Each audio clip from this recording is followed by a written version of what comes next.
From PhD in electronic system design and computer science to Vedic astrology, from a corporate background in sales, pre sales, and business development to studying and researching ancient techniques, this human being has been spreading his wisdom, knowledge to help people in various manners.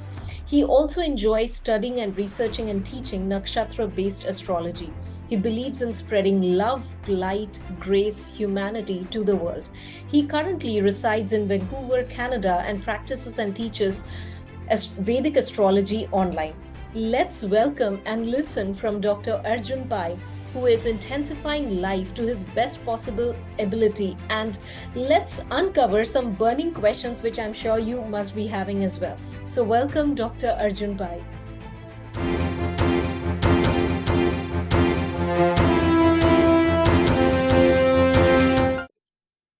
Welcome, Dr. Pai, and should I call you Dr. Arjun or Dr. Pai? Welcome to, Intensify Life Podcast, and I'm so glad to have you here today.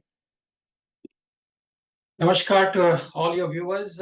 Somdata, it's a pleasure to be here and to be discussing on your Intensify podcast. Thank you so much. Yes, thank you. Doctor, when I came across your profile and I stumbled upon one of your videos, it really interested me.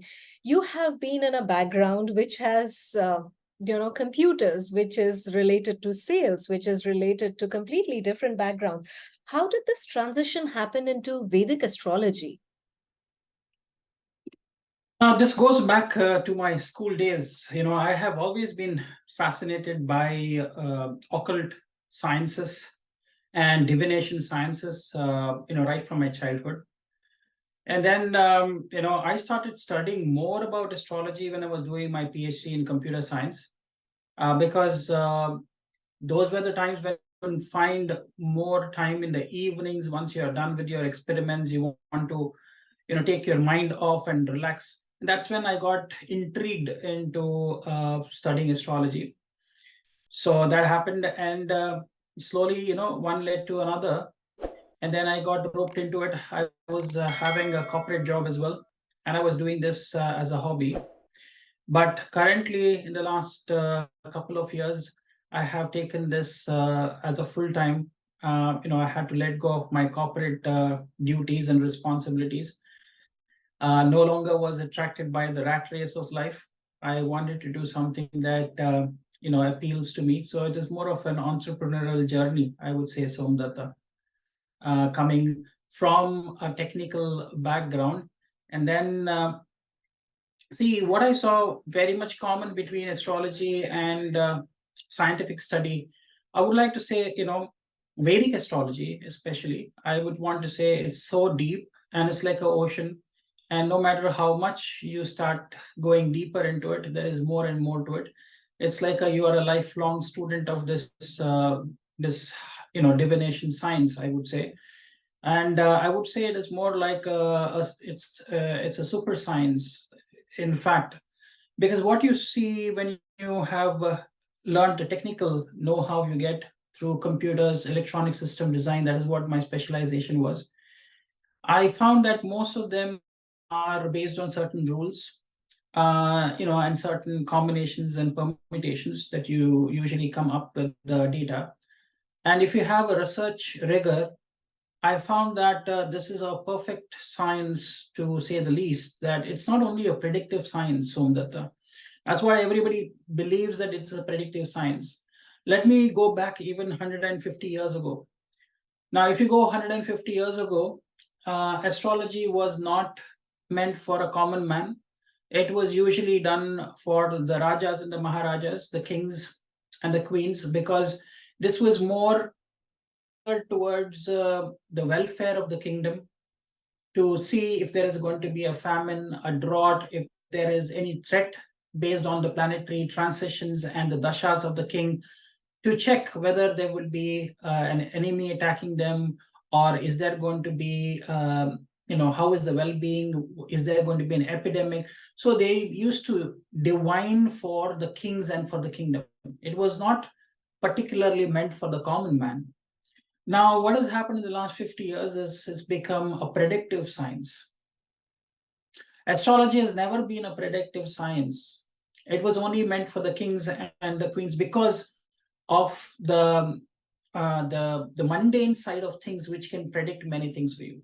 But if I want to say, when it came to Jataka based astrology, which means personal astrology, it was more relevant to people who it was more tailored towards becoming a self-corrective science rather than a predictive science. It's understanding your karmas and what's the plan of God, and then to align your actions based on what your karmas are divining for you. So leading to this fascination is what I came, from my corporate background. I then delved into astrology, and that too, the last couple of years, I'm doing my research, and I'm teaching, and I do consultations as well. Wow. You just intrigued my interest into a certain aspect, and you also covered my next question, which I was going to ask: what is astrology? But you gave a backstory. I'm sure many people don't know that it is not a predictive science. And people think about, right, will I get this? Will I get that? So it's a complete I mean, you just gave the answer to certain questions which was going on in my mind. But now let's coming back to this aspect. What is the difference between, or is there a difference between astrology and Vedic astrology? See, the difference that I have come across in astrology and the Vedic side. Why we say it Vedic? It comes from the Vedas. It is on the basis of Vedanga. This is called as a Vedanga Jyotisha because it is one of the limbs of the Vedas, this form of astrology that we are following. Now, what is the major difference that you see here in the Vedic, what we call as Jyotisha? Jyotir Isha. Jyotir means it's a light. So this is a science of the light. It is to guide you. It is to put you onto the right path. Because see, we have four majorly paths that have been defined. Like we say, I always say to my clients, our life is like a river. And all rivers on this planet which flows has only one destination. And the final destination is the ocean. Similarly, every Atma here has only one final destination, that is to go and merge with the Paramatma. That is the big ocean. Once you have merged with the Paramatma, there is no distinguishing that, oh, this is this river or that river. Because once you have merged with the Paramatma or with the ocean, you become one with it. So you cannot distinguish that this is it. But what choices we have is how we flow. So we can really choose to flow through the beautiful valleys, forest, and different. That is your choice. So that is what got me into astrology, is to see how much of it is destiny, how much of it is fate, and how much of it is our free will. Because we have a choice to flow with a particular resonance. And if you flow with a higher conscious resonance, then you are more in tune, you're more conditioned to be more successful in life or try to find happiness in everything that you do. Because we all know our final destination where we have to reach. But what is more important in this journey is the means to get there.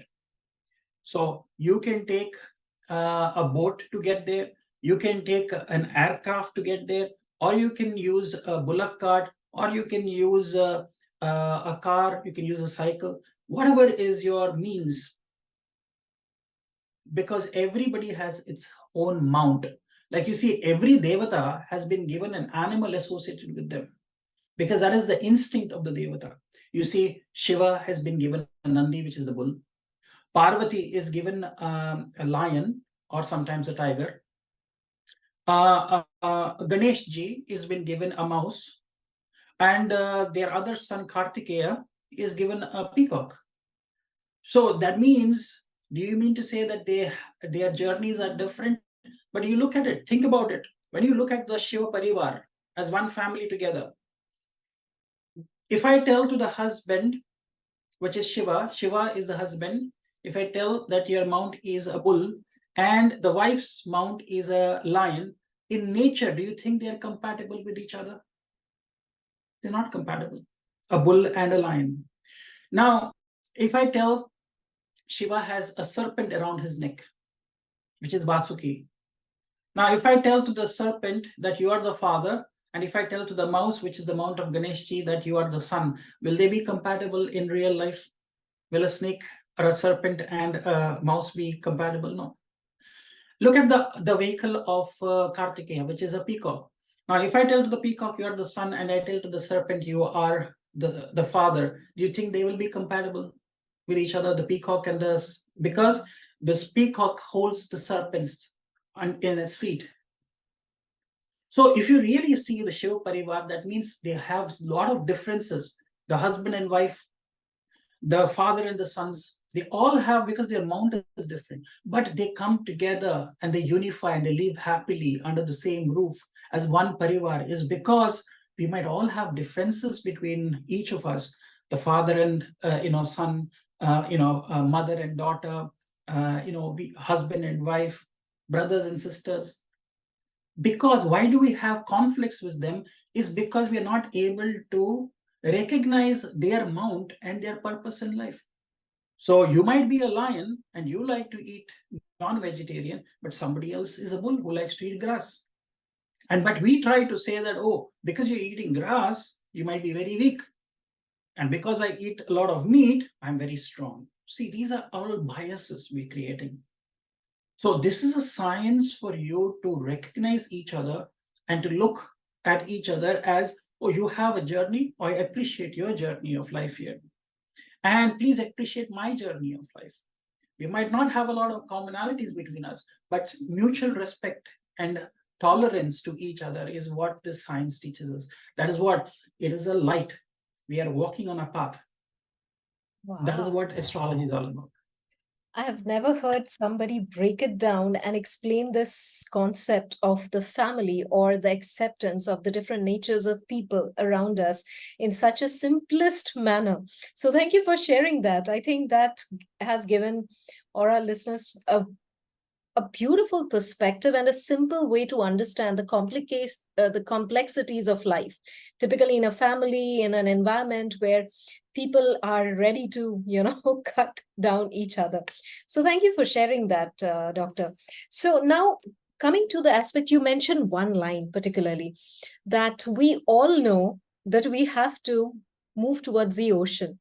Now, here I will put out a very basic question, which is related to our general life, okay, day-to-day life and the common man. When I say the common man, I'm talking about the majority of the population. So if you just look around, so many people are facing or suffering, going through miseries, and they are lost. They don't know what to do. Some people who have the realization that they need to go and mix with the ocean, but what about the majority of the people who are going through suffering again and again, and they have no clue what life is about, what needs to be done, and where is the life going, what next? If you ask them what you want to do in life, they said, kal bill bharna hai, and I need to do this, I need to achieve this goal, and that's done. So in that aspect, can you shed some light as to how can a common man who does not understand these technicalities can actually look at life and first of all understand life and experience it? See, I once remember a very senior astrologer say this in a forum. He said there are only 3 reasons why somebody goes to see an astrologer. And there is no 4th reason. There are only 3 reasons. And everything boils down towards this. And that will probably answer your question. So the first reason why we go to see an astrologer is because it's the fears and the phobias of our past. What is trying to haunt us? It might be our experiences, which is haunting us. It bogs you down, where they're saying that certain failures have happened, certain things didn't go as per you. So it could be certain patterns and impressions, what we call as vasanas or sanskaras, which we are holding into our system, maybe from this life and the past of this life, or because we have a pre-programmed disk which is given to us, which is the brain. That is a chip which is inserted into us, which has certain pre-programs. Now, these pre-programs are not only because of your impulses and your impetus, which comes from this lifetime. It comes from your experiences and patterns that you have observed and what you have gone through to multiple lifetimes. That is the one of the crux of Jyotisha, which is Vedic astrology, in comparison to other forms of astrology, because our form of astrology believes in rebirth and reincarnation and past life and karmas. The word karma can only be accepted in the context of Jyotish. So the first reason the astrologer said is the fears, the phobias, and certain patterns of our past. That is the first reason why we go to see an astrologer.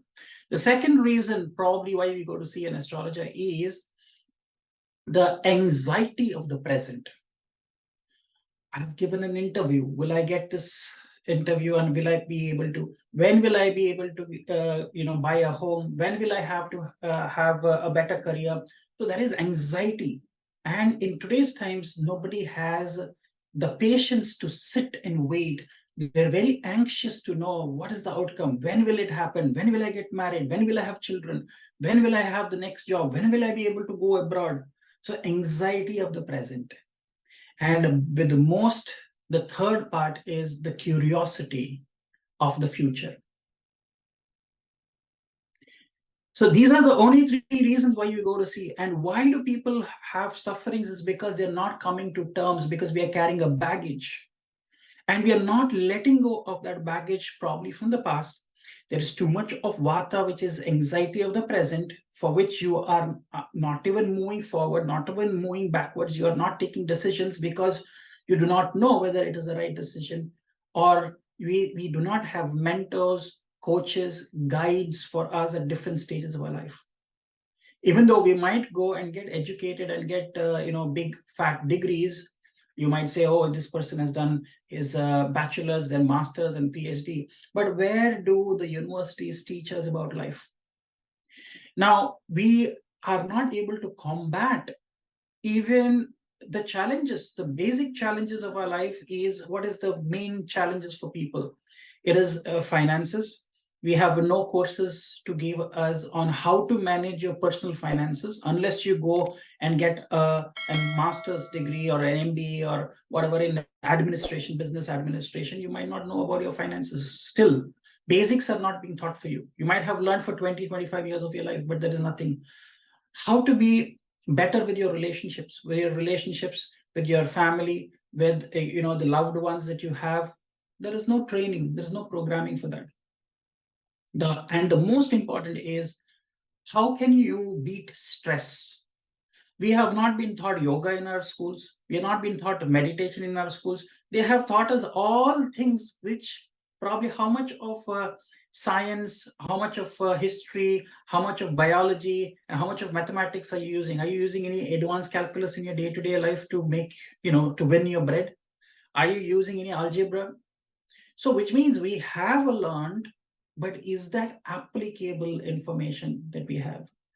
Because we are not skilling people to be able to thrive and to do things like, now I'm anxious about. That's why we have panic attacks. People get anxiety. They do not know what to do because there is no guide, there is no coach, and that's why, in terms of greatest fear, people go into religious dogma and stigma, and then they call it spirituality.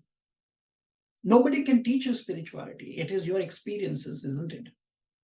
And that's why most of the people, you go to astrologers, they will dole out remedies. Do this puja, wear this ratna, do this is creating the lot of I would say fears. The fears are created in your minds because if you do not do this puja, then something will happen to you. If you don't wear these gemstones, then this will happen. Wear this yantras, puja, and all of this. This is all the fear has been put. There's fear mongering in people's mind. And unless you teach people that how to fish, you will always have people who will provide you fish, but you have to go back to them again and again to get your fish. You'll buy your peace of mind by doing that puja. But has it really changed? Nothing will change for you. Ganga nahale, chai tilaka lagale. Okay, kismat ka likha hua tale na tale. वो है खिलाड़ी हम है खिलौना किस्मत का लिखा हुआ टले न डाले. We are all puppets in the story of life. We are the heroes. Everybody is our co-stars. They have been given a script. We don't know what is their script. Why do people suffer? Is because we want to adjust our role to the script which is given to them.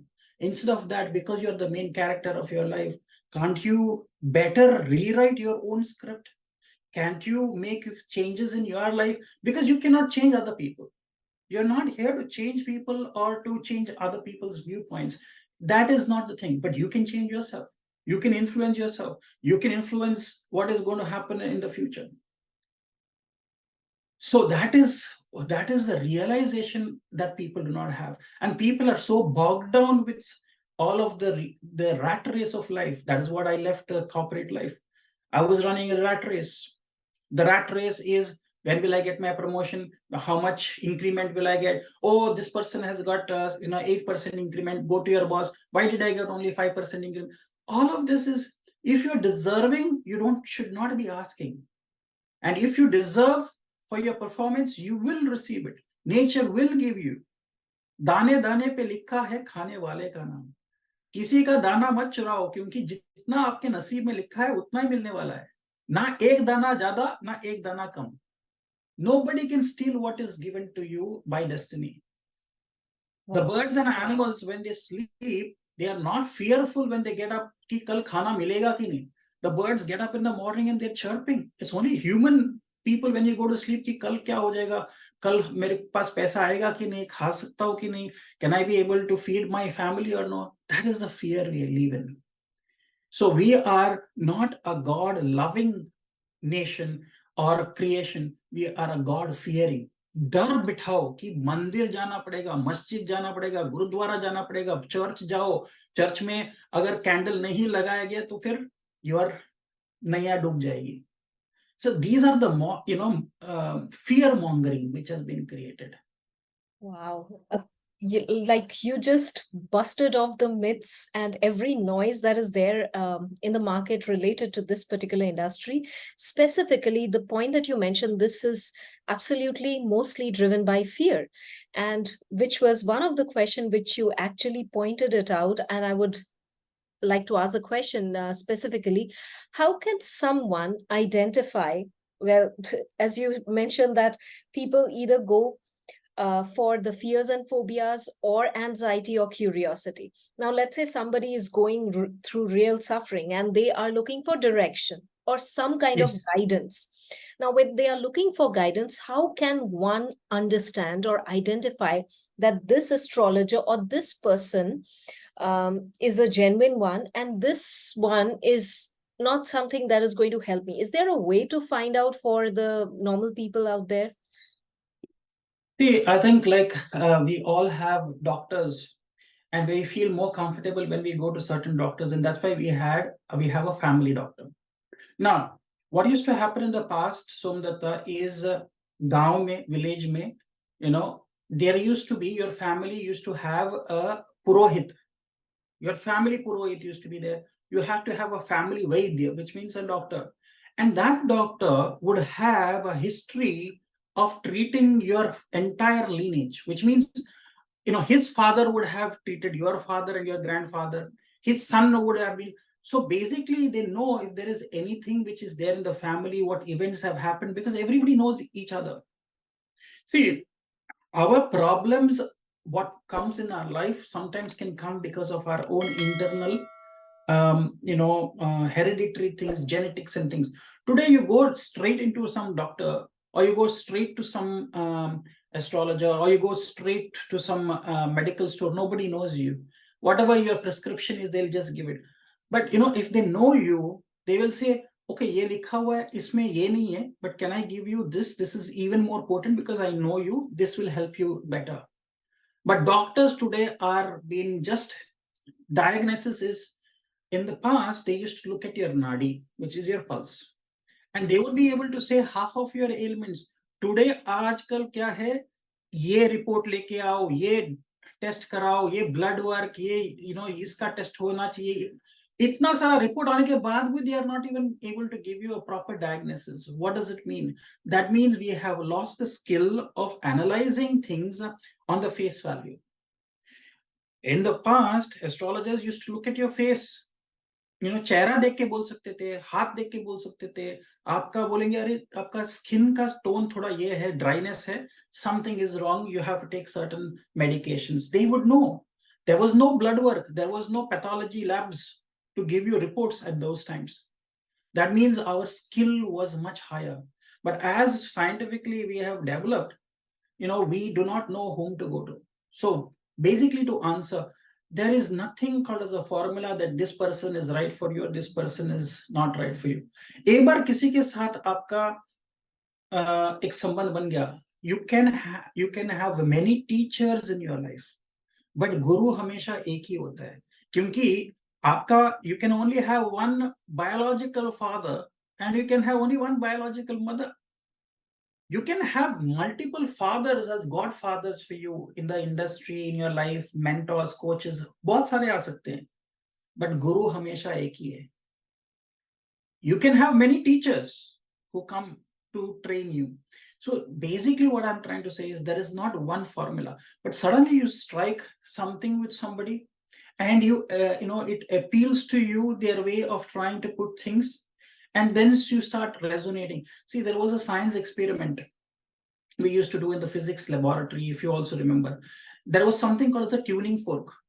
एक ऐसा था, उसको मारते थे और फिर दूसरा tuning fork के पास लेके आते थे. Before it makes contact, it will start reverberating if the resonance of this tuning fork is the same as the other without making touch.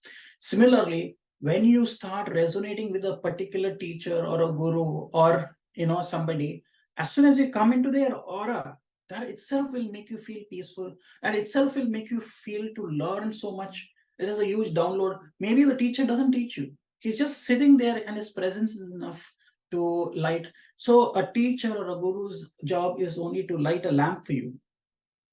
रोशनी लेके आएगा, but खुद ही को काम करना है, खुद ही को आगे बढ़ना है. You have to make the right decisions, choices based on the mistakes you do. So there is no one formula to say ये ठीक है आपके लिए, वो गलत है. Because हम किसी के लिए कोई आपका फरिश्ता हो सकता है, किसी और के लिए he might say this guy is a dubious guy. So it is all our own personal experiences. Correct. So that really explains a lot, because what happens is, because of all this noise that is there in the market, people actually fall for, okay, if I just take this, mera problem khatam, I don't have to do anything, I don't have to make myself better, I'll not think about it. So that kind of trap they get themselves in, and then they just go on and on and on ki I spend this much of money, I did this, but फिर भी solution nahi mil raha hai. So that's the thing. So thank you for answering that. You also mentioned a specific aspect as to the suffering that people go through. Okay, so this brings me to the point of karma. So can you shed some light on the aspect that when a small child who is going through suffering or problems since the childhood itself, is it something which signifies the person's karma in the past life, which is yet to be dissolved, and it's still carrying forward, and what a person needs to remember about karma and dissolving it? See, the beauty of understanding karma is not many people have this understood still. We talk about karmas very openly, but we do not know the real crux of what karma is. Now, when we talk about karmas, you have to know that we have two different bank balances. Okay. Usually अपना bank में अगर मैंने कुछ पैसा deposit किया, तो I think my balance will increase. If I keep on adding, my balance keep increasing, isn't it? If I start withdrawing, the balance will start reducing. That is how we know about the concept कि bank account में, savings account में पैसा डाला तो bank balance ऊपर जाता है, पैसा निकाला तो फिर बैंक बैलेंस कम आ जाता है. But karma theory में there is nothing like that.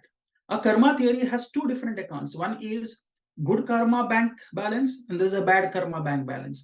Now, if I do better karmas, good karmas, sukarma, then I'm adding to this bank balance, which is going to keep increasing. Now, there is another thing. If I keep doing bad karmas, then this balance of bad karmas is also going to increase.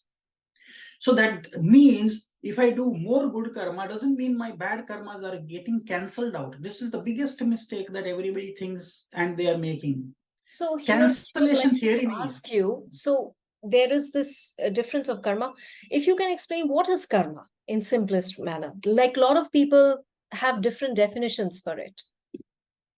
See, in the restaurant of karma, you can look at the menu card, but you cannot order what you want. You are only served what you deserve to receive, which means आपका order prefixed है. आप restaurant में जाके बैठेंगे, menu card भी देखेंगे, but हम order नहीं कर सकते. Whatever is destined, that will be served to you. That is karma. You are on mute. That's interesting. Because, okay, so that explains, because whatever you do, basically, whatever action you do, just be ready to pay the price. Good, bad does not matter. Exactly. It's the consequences of it. Exactly. Okay. You might desire Yeah. to get a cafe latte, but you are served an espresso because that is what you deserve. Because that's what my consequences are of the actions that I have taken.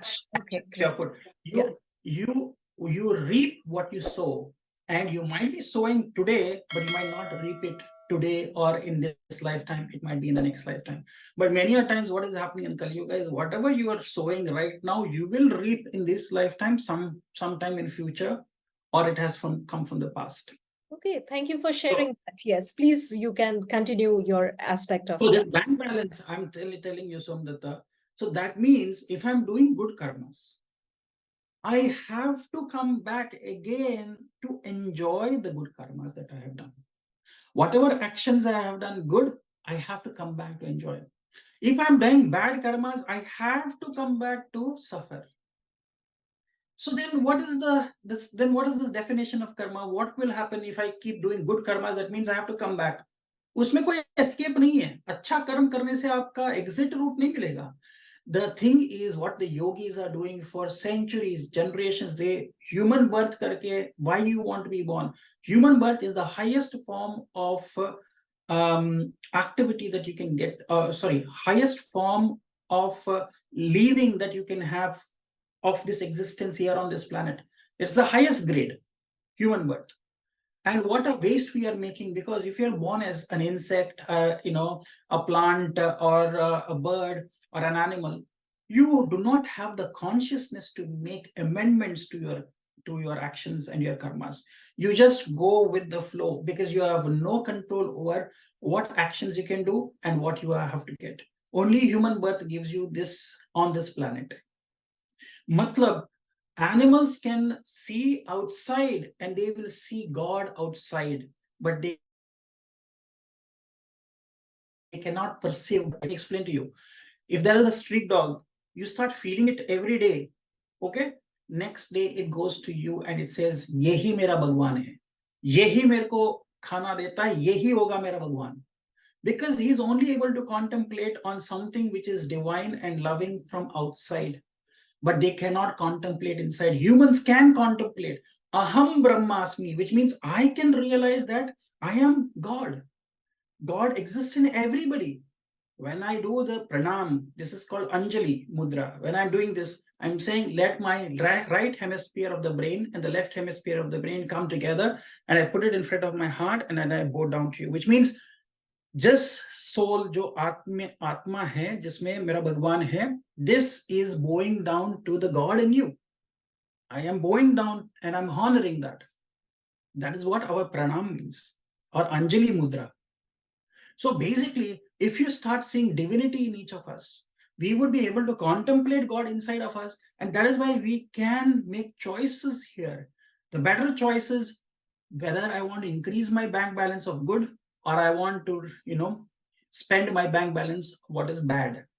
But basically, what is the moksha? When I have zero bank balance of good karmas and I have zero bank balance of bad karmas, That is called shunya sthiti, which means zero bank balance. I don't have any good karmas, neither I have any bad karmas. My soul can exit at that point. That is called as moksha. That is called as nirvakalpa samadhi, which means people want to let go. So then God says, how do we know that we are making good karmas or bad karmas? Because some actions are happening. Are we adding to the good balance? Or so that's why God said, what is the best way to do it? Naam japo, Bhagwan ka naam japo. When you are doing the names of God, when you are taking Krishna's name, Allah's name, whatever your faith, whatever you believe in, then you're doing akarma. Neither you're adding to the positive balance, neither you're adding to the negative balance. You're doing akarma. So the more you go towards akarma and jap, tap, dhyan, samadhi, there are only three things you have to remember in a person's life. There is three yeses that define you, and that is your journey towards seva, satsang, sadhana. ये तीन चाहिए आपको. सेवा करो so that you become an indispensable part of this humanity.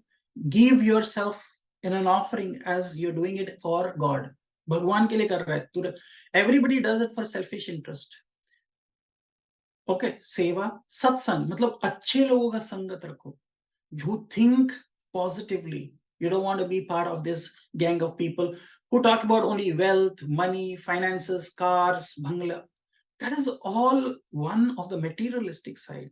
But satsang is when you see that there are common people getting together, hanging together, they're enjoying their life. Life becomes a celebration when you have good people around you.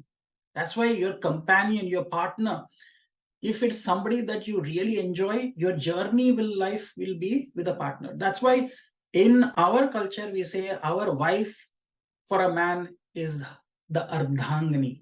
Ardhangani means she's your better half. She completes you. Or your life is incomplete without the better half. So we have to bring that unification. It's Ardhanareshwara. Shiva and Parvati are coming together and they are living as one entity. So when you say husband and wife, partners and lovers, they are one entity. We should think like one, not as two separate individuals. It's like two rivers meeting together and flowing together, as one river. And you flow together as one river. Finally, you both have to end into the ocean. But we try to say, let death do us apart. That is the vow we take. जब हम सात फेरे लेते हैं, let us only be separated at death. जो मरेगा, that is the only way that we'll separate from each other.